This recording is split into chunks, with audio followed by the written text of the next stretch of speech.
Mambo vipi mtazamaji wa Kariakoo Media, ni jukumu langu kukusogezea taarifa zote za kimichezo zinazoendelea ndani na nje ya nchi. Kwa sasa hivi sakata kubwa ambalo linaendelea ni kuelekea Kariakoo Derby, nazungumzia mchezo wa Young Africans dhidi ya Simba Sports Club ambao umepangwa kuchezwa Juni 15 mwaka huu katika uwanja wa Benjamin Mkapa. Simba wametuma taarifa kwa umma kuelekea mchezo huo, ambapo inasema kuwa klabu ya Simba inauarifu umma, wanachama na wapenzi wake kuwa itaingia uwanjani siku ya Jumapili ya tarehe 15 Juni 2025 kushiriki mchezo namba 184 kama ilivyopangwa na bodi ya ligi kuu Tanzania. Mabadiliko yoyote ya kujaribu kuahirisha mchezo huo ni batili na ni kinyume na taratibu za uendeshaji wa mpira wa miguu. Kwa msingi huo, klabu ya Simba haitashiriki mchezo wote wa namba 184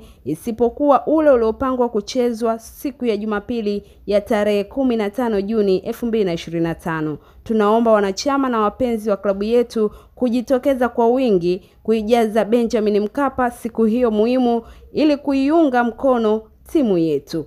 Nguvu moja imetolewa na uongozi wa klabu ya Simba leo Juni 12, 2025. Ndio taarifa ambayo nimekusogezea kupitia ukurasa wa Instagram wa klabu ya soka ya Simba.